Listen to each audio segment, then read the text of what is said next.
ஒருவருக்கு ஒரு குறிப்பிட்ட நோய் வருவதற்கு ஆன்மீக ரீதியாக காரணங்கள் உண்டு. இவற்றை நம் வெங்கட்ராம சித்தர் சுவாமிகள் தன் சொற்பொழிவுகளிலே விளக்கியுள்ளார். இதை அடிப்படையாக வைத்து கொண்டு அந்த நோய் ஏன் வந்தது, இனி என்ன செய்ய வேண்டும் என்று ஆத்ம விசாரம் செய்து அது குறித்து செய்ய வேண்டியதை சாந்தமாக செய்வதே நல்லது. அதை விடுத்து நோய் வந்துவிட்டதே என்று நொந்து கொள்வதால் வருத்தமும் கோபமும் வெறுப்பும் தான் அதிகரிக்குமே தவிர நல் பயன் எதுவும் கிட்டப் போவதில்லை. இன்றைய அறிவியல் சமுதாயம் பரம்பரை நோய், ஜெனட்டிக், ஒவ்வாமை, அலர்ஜி, ஆட்டோ இம்யூனி குறைபாடு, டெஃபிஷியன்சி, நோய் எதிர்ப்பு சக்தியின்மை, லோ இம்யூனிட்டி போன்ற பல காரணங்களை கூறினாலும் ஆன்மீக பெரியோர்கள் இதனை ஏற்றுக்கொள்வதே இல்லை.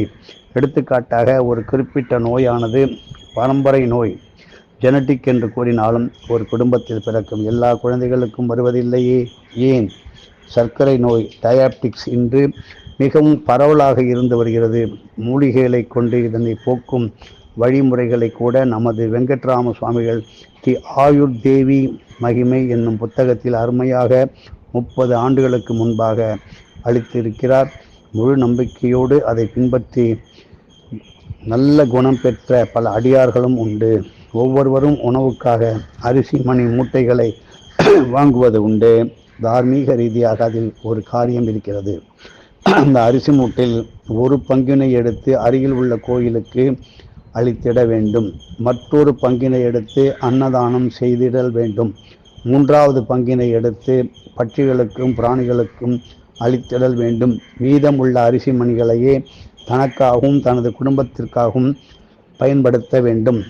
பங்கின் அளவானது அவரவர் வசதிக்கேற்ப மாறுபடுவது அதில் தவறு இல்லை. பூர்வ ஜென்மங்களில் கோயில்களுக்கும் அன்னதானத்திற்கும் பட்சிகள் மற்றும் பிராணிகளுக்கும் அளிக்கப்படாத அரிசி மணிகளே நடப்பு வாழ்க்கையிலே சர்க்கரை நோயாக மாறி வருவது வதைக்கின்றது என்பது சித்தர்களின் ஒரு விதமான ஆன்மீக கணக்கு. இதை போன்று ஒவ்வொரு நோய்க்கு உரித்தான காரணங்களும் உண்டு. நாம் சித்த பெருமான் கொடுத்த விளக்கத்தை அடிப்படையாக வைத்து கொண்டு ஆத்ம விசாரம் செய்து பயன்பெறுவோம். இப்பொழுது தெரிந்து கொள்ளுங்கள். ஒரு மூட்டை அரிசி வாங்கினால் 4 பாகமாக பிரித்து என்னென்ன செய்ய வேண்டும் என்று. மீதி அரிசியில் குடும்பம் நடக்குமா? கண்டிப்பாக குறைவில்லாத நோயில்லாத குடும்பம் நல்ல விதமாக நடக்கும். செய்து பார்த்தால் அதனுடைய பலன்களை நீங்கள் பெறும்பொழுது உங்களுக்கே ஒரு மகிழ்ச்சி, சந்தோஷம் வரும்.